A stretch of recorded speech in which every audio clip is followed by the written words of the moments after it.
Everyone in the colony was afraid of her. They called her a life-draining alien, a creature that came once a month, took what she wanted, and left without a word. But the truth, no one had ever actually seen or heard anyone.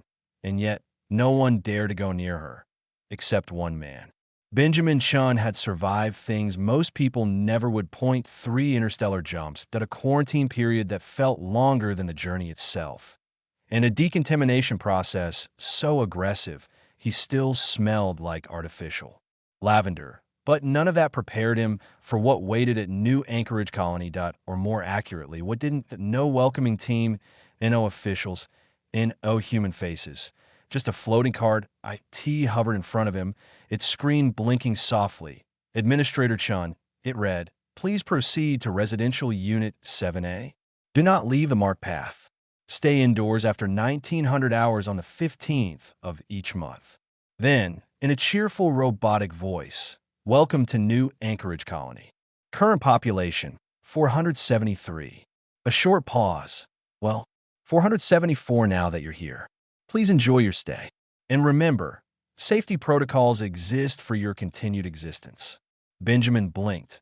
That was not normal. He had worked in colonial administration for 6 years. He had heard automated systems before, but never one that sounded this unsettling. IT felt like being welcomed by someone smiling, while quietly warning you something was very wrong. The colony itself didn't help. That IT stretched across a valley of red-brown rock. Buildings looked rushed. Some were prefabricated modules. Others were printed on-site, shaped like melted wax that had hardened too quickly. Everything about the place said one thing: function over comfort. Someone had tried to make it feel like home. There were murals painted on walls, bright colors, smiling animals, green landscapes, earth. Benjamin recognized the pattern immediately. Colonial psychology called it aggressive nostalgia. People painted what they missed when they felt too far from home. His assigned living quarters were surprisingly large. That usually meant one thing: the last person didn't need them anymore. That he found the file on his desk. Previous administrator, deceased. Cause of death, equipment malfunction.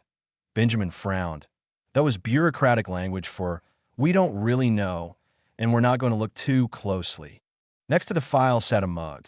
Faded letters still readable. "Galaxy's best boss." He picked it up, turning it slowly in his hand. Was it strange to keep it? Or practical? He hadn't decided yet, when someone knocked. 3 knocks. Pause. Then 2 more. Very specific. Very intentional. Administrator Chun? A thin man stood in the doorway. Early 40s. Nervous.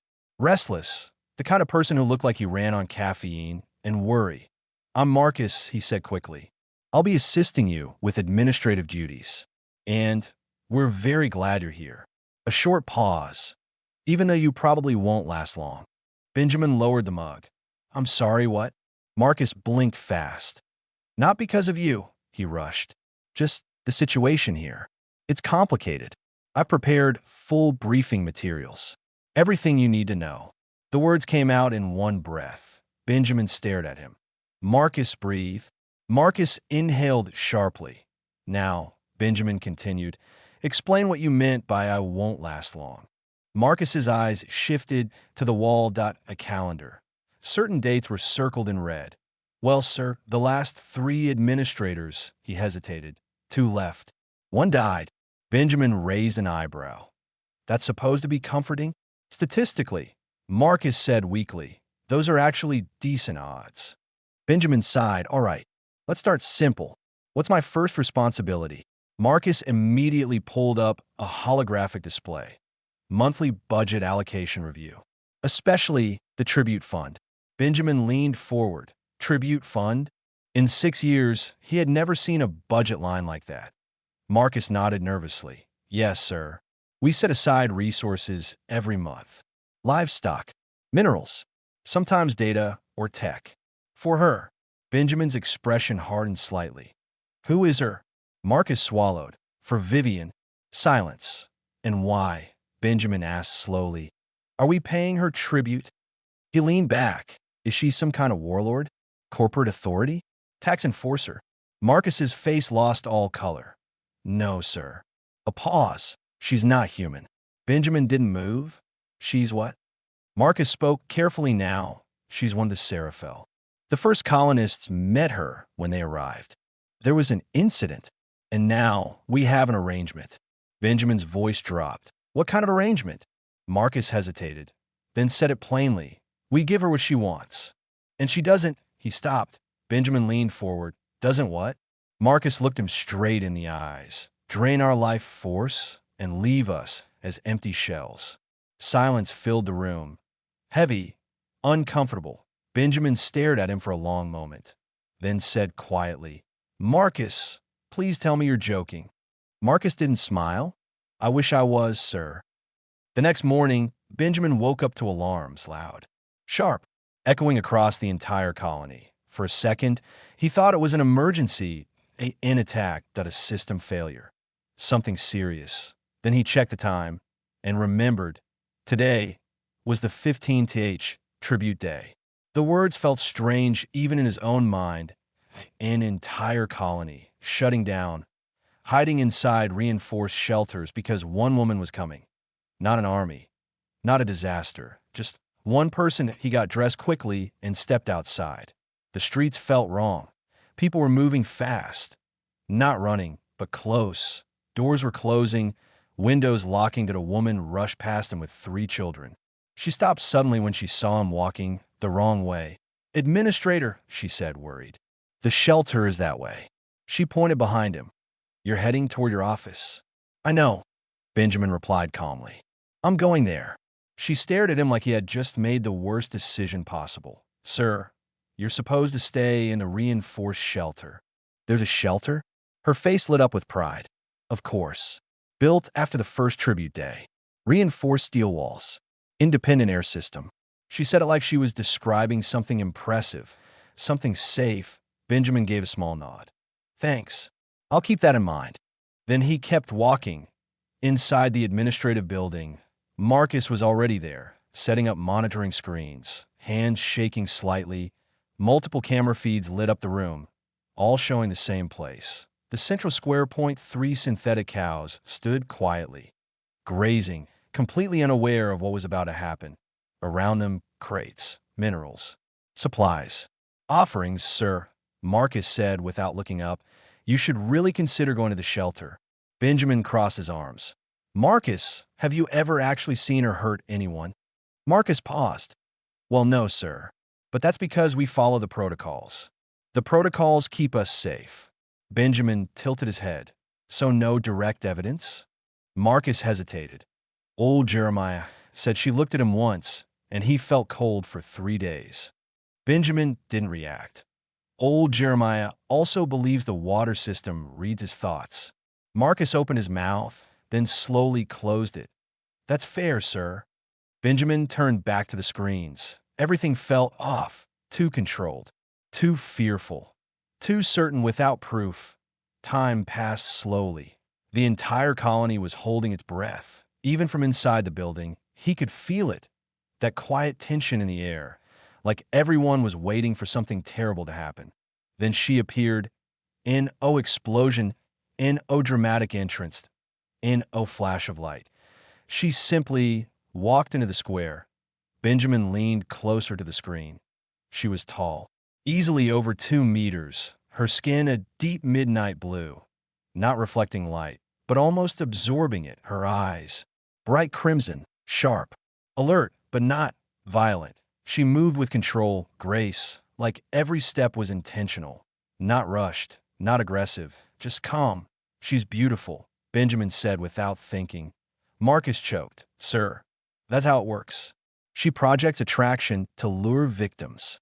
Benjamin didn't even look at him. Marcus, she's 30 meters away. On a screen, Vivian approached the offerings, slowly, carefully, like she didn't want to disturb anything. Then something unexpected happened. One of the synthetic cows walked toward her, completely unafraid. Marcus gasped. The security team on another screen tensed. Weapons ready. The cow stopped in front of her.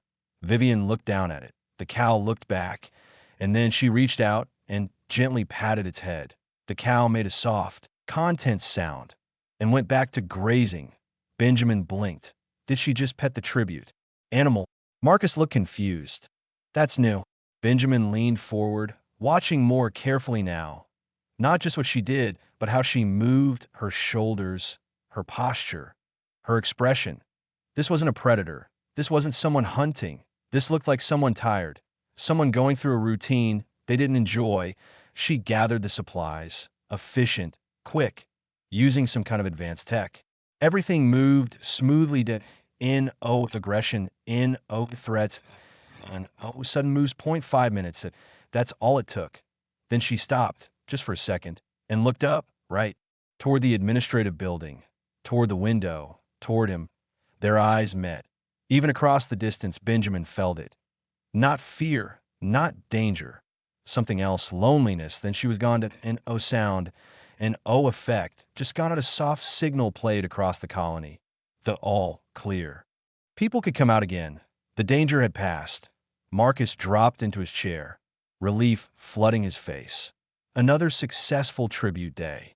No incidents. No casualties. Benjamin didn't move, still staring at the empty square.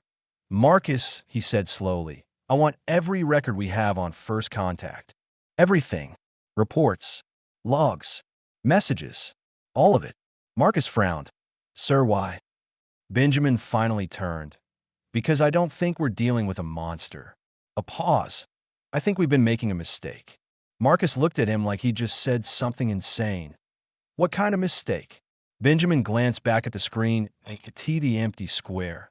At best, he said quietly, we've misunderstood her. At worst, another pause. We've been treating someone like a threat who never was one.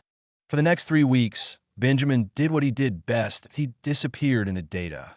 Reports, logs, medical files, first contact records. Anything that mentioned Vivian or the SAR raffle, the T first glance, everything looked serious. Formal language, warning labels, scattered mentions of danger. But when he read carefully, really carefully, the story started to fall apart. The description of Vivian was always the same. Tall, blue skin, red eyes, appears once a month, collects tribute, leaves, and the most important claim? She can drain human life force through contact. Benjamin searched for proof, actual proof, medical evidence, verified cases, clear documentation. There was none, not a single confirmed case. Instead, he found something else. Point two reported attacks, both used as evidence that she was dangerous. But when he checked the details, the truth was very different. The first person had an undiagnosed heart condition. The second died in an equipment accident.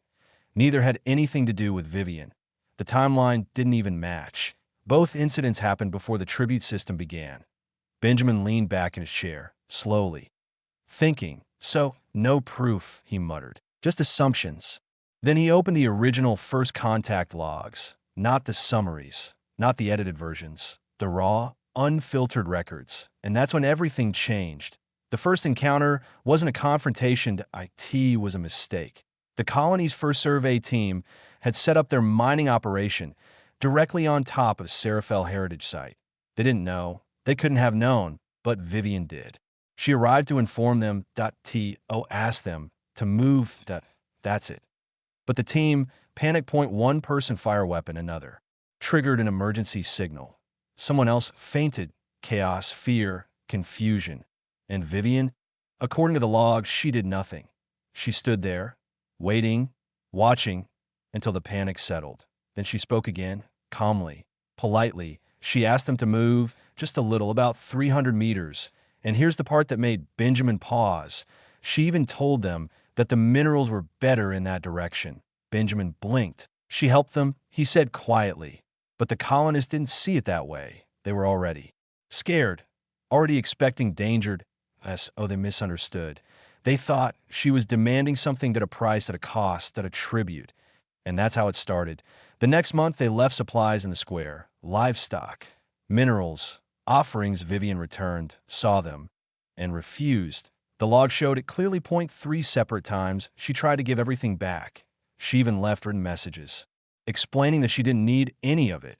But the colonists misread that too. They thought it was a test. So they tried harder, more gifts, more effort, more pressure. 6 months later, Vivian stopped refusing.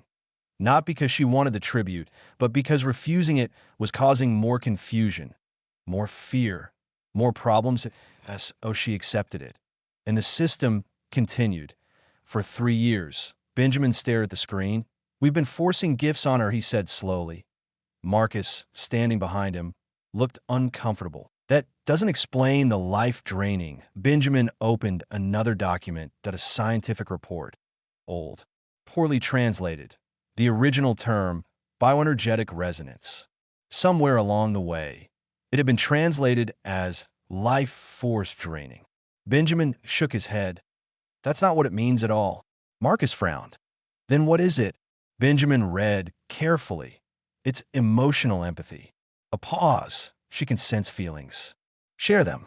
Understand emotional states directly. Marcus stared. That still sounds dangerous. Benjamin looked at him. No. That sounds like understanding people better than we understand ourselves. He leaned back again. Thinking deeper now. If she can feel emotions, he said slowly, then what has she been feeling for the past 3 years? Marcus didn't answer immediately. Then, quietly, fear. Benjamin nodded. Exactly. 400 people afraid of her. Every month. Every time she shows up. He looked at the calendar, 8T, the red circles. We've been surrounding her with fear, while she's forced to feel all of it. Marcus shifted slightly. That must be uncomfortable. Benjamin exhaled.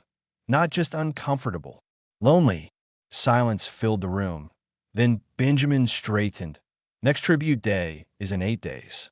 Marcus immediately tensed. Sir, I don't like the way that sounds. Benjamin ignored that. We're doing something different. Marcus blinked. Different. Usually leads to disaster here. Benjamin gave a small smile. Only when people are afraid to think. He pulled up a protocol file. Standard first contact procedure, he read. Verbal greeting. Clear, peaceful intent. Cultural exchange. He looked at Marcus. We skipped all of that. Marcus nodded slowly. We went straight to leaving cows in a field. Exactly. Benjamin closed the file. No more guessing. No more fear. This time, he said firmly, we talked to her. Marcus stared. Talk. As in face to face. Benjamin nodded. No weapons. No sweets. No hiding. A pause. Just conversation. Marcus rubbed his face. This is either very brave or very stupid.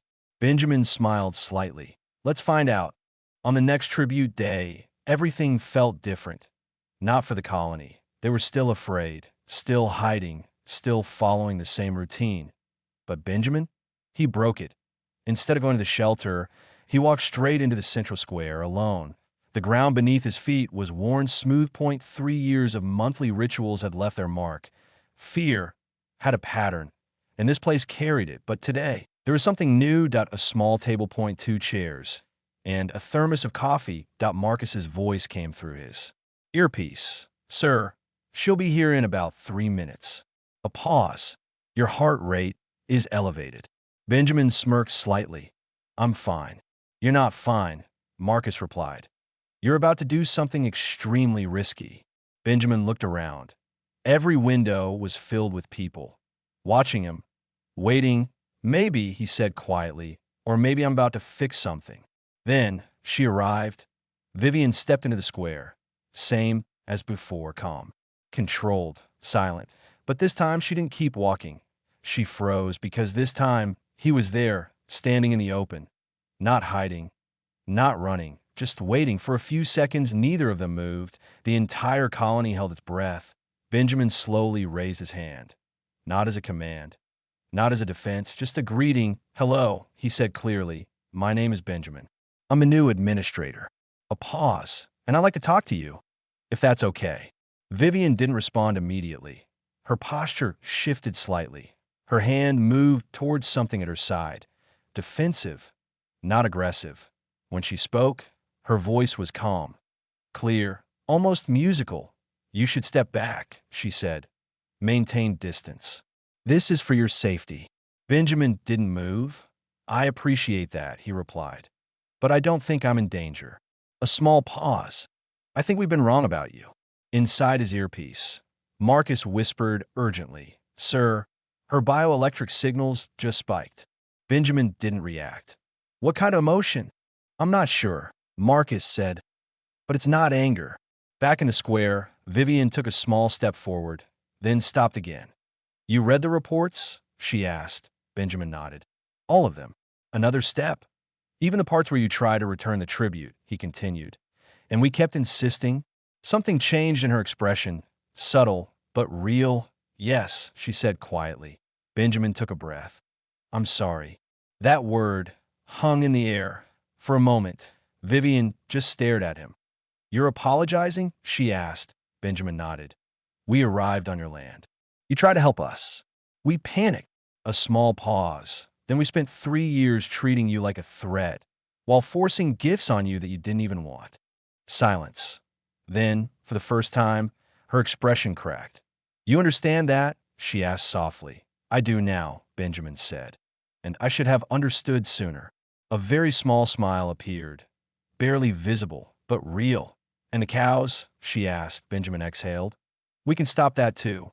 That made her smile slightly more. I would appreciate that. She stepped closer now, still cautious, but no longer distant. You are either very brave, she said, or very foolish. Benjamin smiled. Probably both. He gestured toward the table. I brought coffee. Vivian looked at it, confused, curious. I wasn't sure if you drink it, he added, but it felt more appropriate than livestock. For the first time, she laughed at a soft, light sound, like wind moving through glass. You set up a table in the tribute square? Benjamin shrugged. I thought we could try something new. A pause, like talking. She walked toward the table slowly, studying everything, like she didn't fully trust it yet. Then she sat her day carefully. Benjamin poured coffee into 2 cups, steam rising between them. Vivian picked hers up, looked at it, smelled it. This is pleasant, she said. Benjamin smiled. Careful. It's strong. She took a small sip, and immediately, her ears lifted slightly. This is very good. Benjamin relaxed just a little. Trade routes, he said. One of the few things we do right. For a moment, they just sat there in fear and tension. Just 2 people, talking. Then Benjamin leaned forward slightly. I have a question. Vivian looked at him. What do you actually want from us? A pause. Not what we think you want, he added. What would make this work? She stared at him. Longer this time. You're serious, she said. I am. Another pause. You really want to know? Benjamin nodded. I really do. Something shifted again, deeper this time. You're the first one, she said quietly. The first one in 3 years who asked. For a moment, Vivian didn't answer. She just sat there, holding the cup, looking at him like she was trying to decide something important. Then slowly she spoke. I don't want tribute. Simple, clear. I never did. Benjamin nodded. I figured.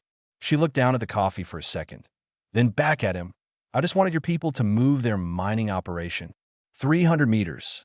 That's all. Benjamin let out a quiet breath. Done, he said immediately. Vivian blinked. Just like that? Yes. A small pause. And what else? He asked gently. This time she hesitated. Not because she didn't know, but because it mattered. I don't want to be feared, she said. Her voice was softer now, more real. I've been alone here for 3 years. Every time I come, everyone hides. A pause. I can feel it, she added quietly, the fear. Benjamin nodded slowly. I know, and I'm sorry for that too. She looked at him again, studying him. You apologize a lot, she said. Benjamin gave a small smile. We have a lot to fix. Silence again, but this time it wasn't heavy. It was calm. Benjamin stood up, slowly, then extended his hand. Let's start over. Vivian looked at his hand, carefully. Your people believe my touch is dangerous, she said. Benjamin nodded. My people believe a lot of things that aren't true. A small pause. I trust the science, and I trust what I've seen. He held his hand steady. If I'm wrong, he added calmly, this is where we find out. Vivian looked at him for a long second. Then she reached out. Her hand hovered above his, just for a moment. Then she took it. Benjamin felt something strange, not pain, not fear, something else, that a quiet sensation, like warmth, like a soft current passing through him. And then something deeper, emotion, not just his own, hers, relief, caution, hope. Loneliness slowly fading at IT lasted only a second. Then it was gone. She let go. Benjamin blinked once, then smiled. Well, he said, I'm not dead. Vivian laughed again, this time freely. You're either incredibly brave or completely reckless. Benjamin shrugged. I prefer optimistic. Inside the colony, everything changed. People have been watching. Through windows, through cameras, they saw the handshake. They saw him still standing, still smiling, still alive, and slowly, something shifted. Fear began to fade. The next day, Benjamin called a meeting. Everyone came, some nervous, some curious, some still unsure. Vivian stood beside him, not in the distance, not hidden. Right there, in the last 3 years, Benjamin began, we made a mistake. A pause. We were afraid. And instead of understanding, we created a story. He looked around the room, and we treated that story like truth. Murmurs spread. She is not dangerous, he continued. She never was. Vivian stepped forward. My name is Vivian, she said calmly. I live here. I always have. She looked at them. I try to speak to you, but you were afraid. A small pause. I understand that. Then she smiled slightly. But I would like to try again. Silence. Then someone raised a hand. Can you really sense emotions? Vivian nodded. Yes. Another voice. Can you help with medical problems? Yes. Another. Can we see your heritage site? This time, she smiled fully. I would like that. And just like that, everything changed. The tribute system ended.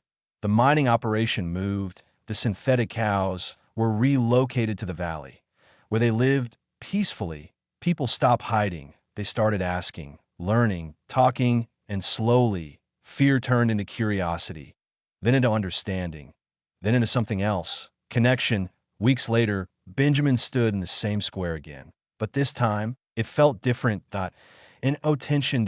No silence. Just people. Vivian walked among them, talking, laughing, not a monster, not a myth, just someone they never tried to understand. Marcus stood beside Benjamin, holding 2 cups of coffee. You changed everything, sir, he said. Benjamin shook his head. No, I just talked to her. He looked out at the colony.